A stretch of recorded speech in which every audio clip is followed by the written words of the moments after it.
Hello, dans la vidéo précédente, je vous ai montré comment structurer vos données pour avoir ce type de tableau dynamique à intégrer dans Notion.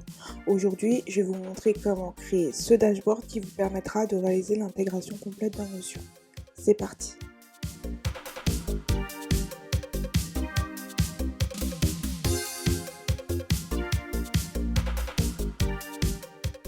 On va commencer dans une nouvelle feuille en tapant Query, ouvrir la parenthèse et on va sélectionner la plage qui nous intéresse. Donc là, ça va être les réservations.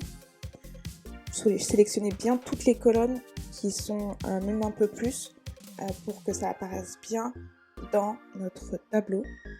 Et ensuite, je vais ajouter... donc, du coup, déjà, si on ajoute juste ça, on a tout le tableau qui va s'afficher ici dynamiquement. Ce que je veux, c'est simplement obtenir des pré-réservations.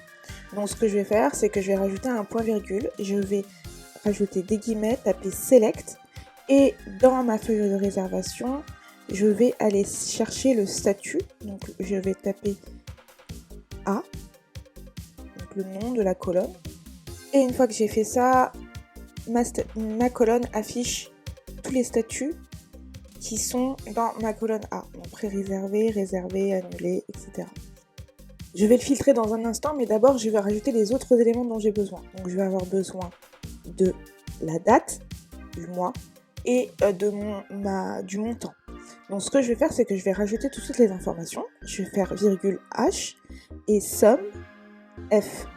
Pourquoi? Parce que je veux la somme de ma colonne montant et je veux que le mois s'affiche. Et lorsque j'ai fait ça, ça va m'afficher une erreur parce qu'il me manque des éléments pour pouvoir afficher la donnée.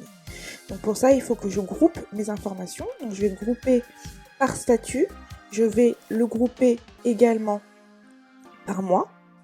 Et là, du coup, j'ai mes données qui s'affichent comme je le souhaite. Il y a quelques petits trucs qui vont pas, notamment j'ai une ligne blanche et j'ai le mot somme montant qui s'affiche. Donc ça, c'est pas très grave, ça se corrige. Je vais d'abord formater mon montant pour bien avoir un montant en euros. Et ensuite, je vais aller retirer les éléments qui me gênent et surtout avoir uniquement les pré-réservations.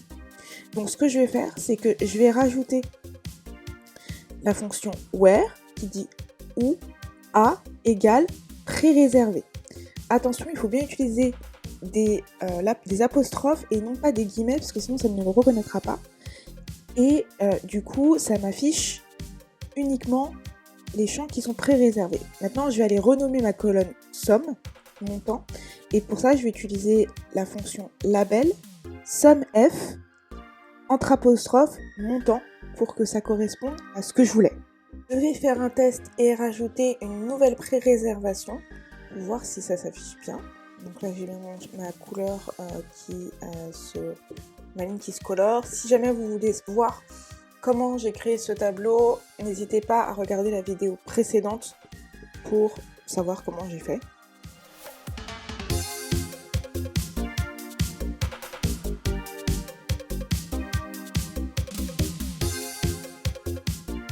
Donc si je retourne sur ma feuille graphique, je vois que les pré-réservations ont bien augmenté. On est passé à 359 € au lieu de 200 €. Donc ça, c'est nickel. Ce que je vais rajouter maintenant, c'est un nouveau board.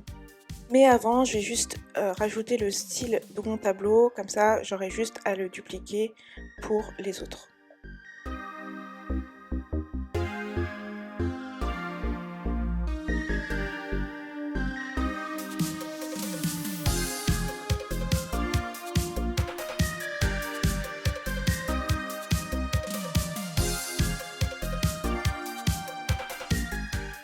Du coup, maintenant, ce que je vais faire, c'est que je vais rajouter un board qui va me permettre de voir l'équilibre. Donc, je vais reprendre le même procédé qu'avant. Je vais aller sectionner ma plage de données pour ma query. Ça va m'afficher tout le tableau et je vais aller sélectionner uniquement les informations que je veux avoir. Donc, je sélectionne la colonne A pour le mois et je vais aller sélectionner somme D, donc la colonne des montants. Je vais grouper mes éléments par mois pour que je puisse avoir tout qui s'affiche dans mon tableau et je vais aller retirer la zone blanche en disant where D is not nul. Et ainsi, ça va me permettre de retirer la ligne blanche. Donc sur le tableau précédent, on avait retiré la ligne blanche en sélectionnant uniquement le mot où il y avait le mot pré-réservé. Là ici, je vais aller dire où la ligne n'est pas blanche, n'est pas nulle. Je vais aller renommer ma colonne équilibre et appliquer le même format. Attention, lorsque l'on applique un format, ça reprend tout le style. Donc du coup, ce que je vais faire, c'est que je vais juste reprendre le style des deux autres colonnes, parce que du coup, ça m'a requalifié ma colonne équilibre en date, ce que je ne veux pas. Je vais juste rajouter des titres pour reconnaître quel tableau appartient à quoi, et je vais aller rajouter mes autres tableaux. Donc du coup, j'ai créé déjà pour la durée moyenne de réservation. Donc ce que je fais en fait, c'est que je copie-colle à chaque fois la formule et je change juste ce dont j'ai besoin. Donc là, on est sur la page réservation, je refais ma sélection et du coup, ici, ce que je veux avoir, c'est le montant moyen de mes réservations. Donc ce que je vais faire, c'est que je vais supprimer la sélection précédente et que je vais rajouter AVG pour average, moyenne, de la colonne F où A est terminé. Je vais retirer le groupe by ainsi que les labels parce que j'en ai pas besoin. Je vais utiliser un format un peu particulier pour celui-là. Donc là, ça ne s'affiche pas. Donc ce que je vais faire, c'est que je vais remettre select parce que du coup je l'ai effacé. Et donc là, du coup, j'ai bien le montant moyen de ma réservation, de mes réservations. Donc je vais rajouter un titre et je vais pouvoir passer au tableau suivant.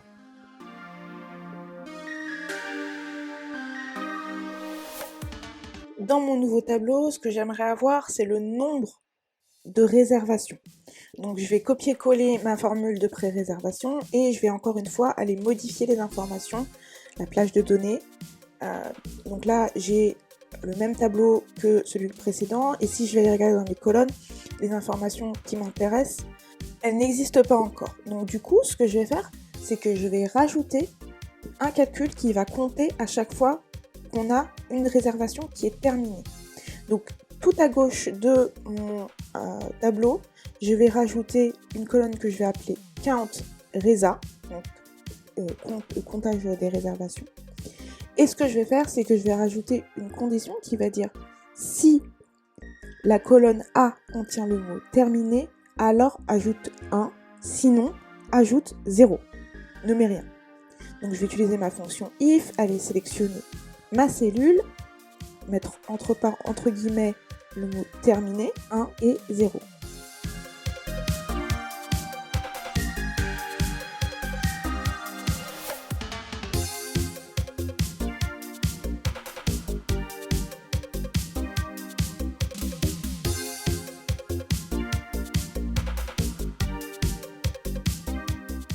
Ça me compte 1 à chaque fois que le statut est terminé. Ce que je vais faire, c'est juste mettre à jour ma query.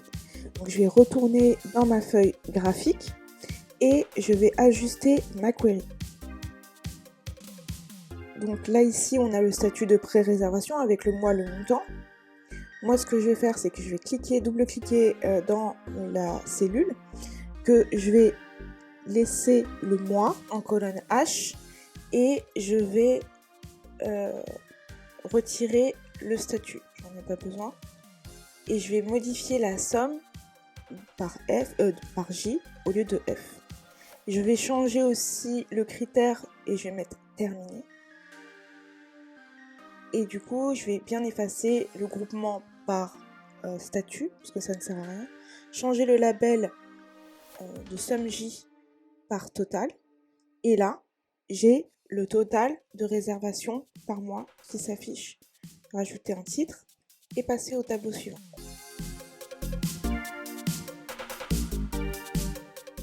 Vous avez besoin de la vidéo, je ne vais pas vous montrer comment j'ai fait tous les tableaux, mais en tout cas vous comprenez le principe. L'idée c'est d'avoir plusieurs tableaux qui vont donner différentes informations que je vais transformer en graphique pour avoir mon tableau de bord. Donc je vais rajouter le chiffre d'affaires de réservation. Je vais rajouter également les budgets versus les dépenses pour voir où est-ce que j'en suis dans mes budgets, dans mes dépenses par rapport au budget prévu. Et à chaque fois, dupliquer le style pour pouvoir avoir quelque chose d'homogène. Passons maintenant au tableau de bord. Donc, je vais créer une nouvelle feuille que je vais appeler Dashboard, dans laquelle je vais rajouter tous mes graphiques avec des critères de date. Donc du coup, ce que je vais faire, c'est que je vais aller dans la colonne B, je vais donner un titre que je vais appeler pré-réservation. Et ici, je vais aller chercher les informations que j'ai définies tout à l'heure. Je vais juste rajouter un peu de style pour que ce soit joli. Ok, rajoutons maintenant notre graphique. Donc on va retourner dans la page graphique. On va aller sélectionner le tableau de pré-réservation. Je vais cliquer sur insertion puis graphique. Et là, du coup, j'ai un graphique qui s'affiche automatiquement. Donc ce que je vais faire, c'est que je vais le changer un tout petit peu. Ce que je vais faire, c'est déjà supprimer le mois. Je vais changer le statut par mois. Donc, du coup, j'ai le mois qui s'affiche. Je vais supprimer dans les séries le mois. Et j'ai le montant. Donc, il manque plus juste à afficher la série. Donc, dans montant qui est déjà sélectionné, parce que de toute façon, j'ai qu'une seule série. Ce que je vais aller faire, c'est que je vais aller déjà changer la couleur pour avoir quelque chose d'homogène. Donc, on va respecter la charte graphique qu'on avait définie. Et je vais cliquer sur afficher le libellé des données et je vais le mettre en gras pour que ce soit lisible dans mon tableau. Je vais ajouter un titre à mon graphique pour pouvoir le reconnaître plus facilement et ensuite je vais aller copier-coller mon graphique dans la page dashboard. Et je vais faire ça avec tous mes tableaux sauf pour le montant où je vais vous montrer comment créer des cartes dynamiques, des scorecards pour pouvoir afficher le montant d'une certaine façon.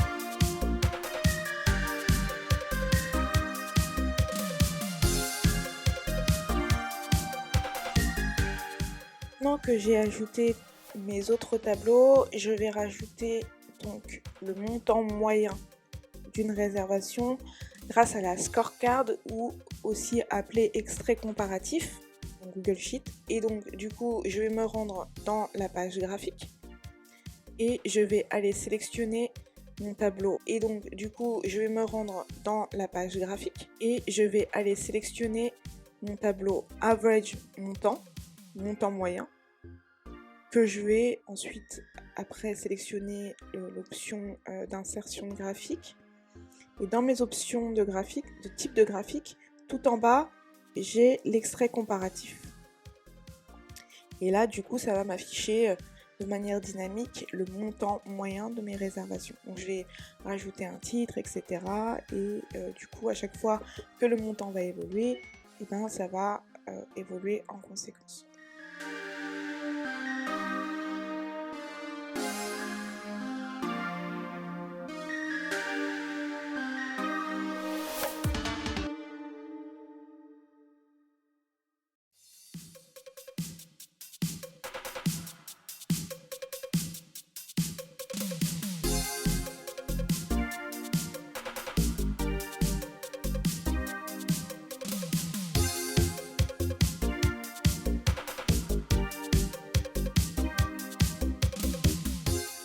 Pour les frais à venir, je vais rajouter un tableau, donc une query comme on l'a fait tout à l'heure. Donc je vais utiliser la formule query, sélectionner ma plage, rajouter select et en fait ce que je veux avoir c'est uniquement les frais qui sont prévus. Voilà. Donc du coup ce que je vais faire c'est que je vais faire sélectionner la colonne B, la somme D et dire où mon statut est prévu. Je vais ensuite grouper mes éléments pour que ça puisse s'afficher par type de frais et par mois.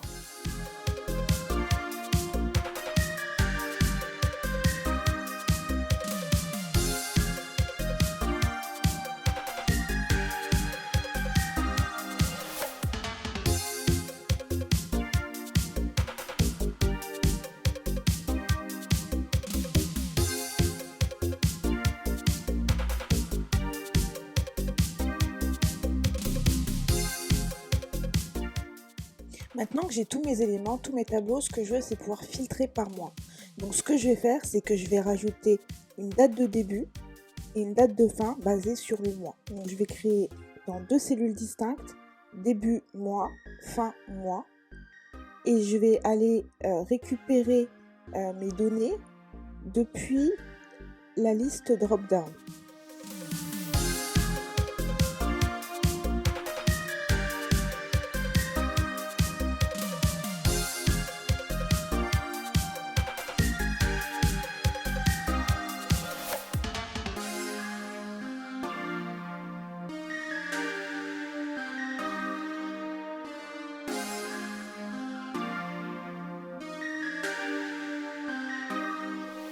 Maintenant que j'ai récupéré la liste de mes mois depuis la liste drop-down, j'ai tous mes mois qui s'affichent dans mes 2 menus déroulants pour la date de début et de fin. Maintenant, ce que je veux faire, c'est pouvoir appliquer la sélection du mois, de la période, sur mes graphiques pour que je puisse voir uniquement les informations qui m'intéressent sur une période donnée. Donc je vais déjà aller préconfigurer les périodes qui m'intéressent et je vais retourner dans mon onglet graphique pour pouvoir appliquer la sélection.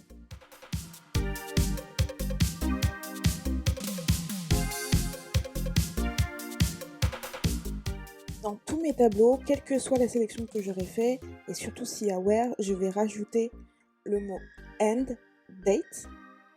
Et en fait, ce que ça va dire, c'est que ça va sélectionner à chaque fois les périodes et les critères que j'aurai sélectionnés.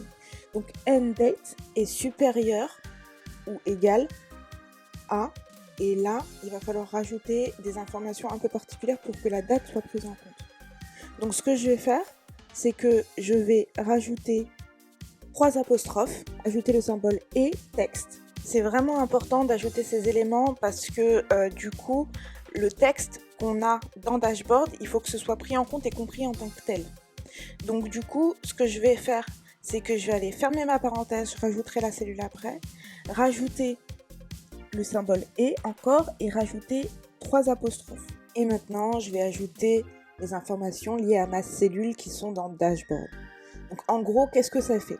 Ça dit si la période est supérieure ou égale à la date du début du mois, alors affiche-moi cette information. Et ce qu'on va vouloir aussi, puisque ce qu'on veut c'est avoir la période, c'est dire et si la date est inférieure ou égale à cette information qu'on trouvera dans le tableau Dashboard, alors affiche-moi uniquement ces informations qui sont pendant cette période. Et ça, c'est quand même assez pratique, surtout si on travaille avec des données qui sont liées à des dates. Ça permet d'avoir une visualisation filtrée sur la base des dates. Donc j'ai rajouté ma cellule, il faut que je rajoute le format. Donc du coup, je vais faire point virgule YY-mois-day-day et je vais les mettre entre guillemets pour que ça prenne bien en compte le format. Et ensuite, ce que je vais aller faire, c'est que j'ai une erreur. Pourquoi j'ai une erreur? J'ai oublié l'apostrophe pour Dashboard. Voilà.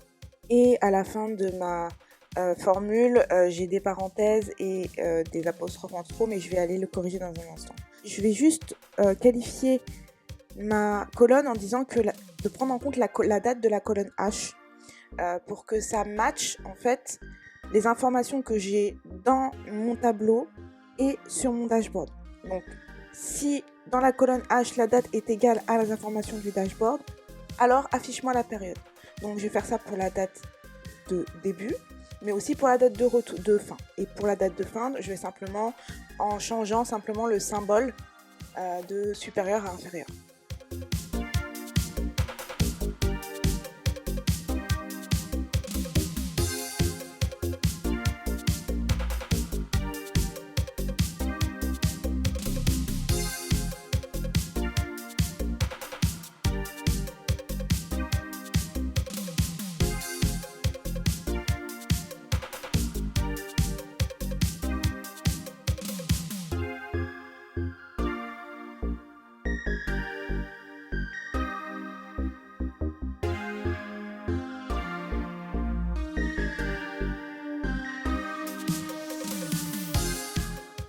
Et du coup, si je regarde mon tableau de pré-réservation, il n'y a rien. Et c'est normal parce que je n'ai aucune pré-réservation sur cette période. Mais si je change de période, du coup, je vais sur le mois de mars, sur la période de mars, on peut voir la pré-réservation qui se met à jour tout seul. Et si je change de période, à chaque fois, ça va m'afficher le montant de mes pré-réservations. Donc ça, c'est pour les pré-réservations. Ce que je vais faire, c'est juste dupliquer les informations, la formule que j'ai utilisée pour les dates sur chaque tableau pour que à chaque fois que je vais utiliser une période, mes tableaux se mettent à jour automatiquement.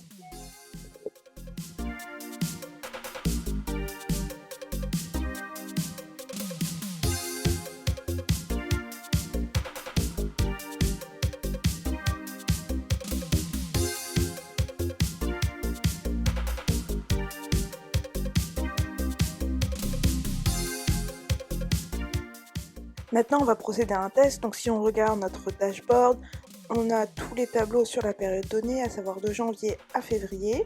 Et si maintenant on applique les critères de janvier à avril, on va avoir une mise à jour de nos données qui va s'afficher automatiquement sur notre tableau.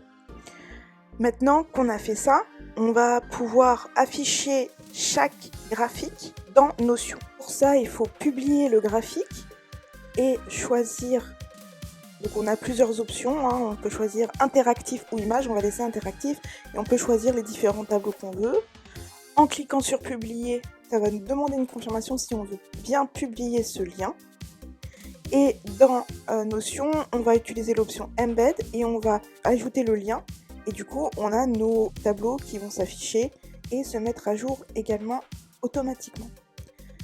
Voilà comment créer un tableau sur Google Sheet et une intégration sur Notion. Et si jamais vous voulez avoir le kit Airbnb, vous pouvez trouver le lien en description. Vous avez plein d'options, ça vous permet vraiment de monitorer dans son ensemble vos réservations, voir les réservations générales, les pré-réservations, etc. Vous pouvez aussi afficher des messages, partager des informations avec vos futurs locataires. Laissez des messages lorsque vous arrivez, gérez vos tâches, gérez vos biens, les listes qui sont liées aux biens, enfin bref, vous avez plein de choses que je vous invite à découvrir dans le lien en description. N'hésitez pas à partager cette vidéo si cela vous a aidé et je vous dis à très bientôt.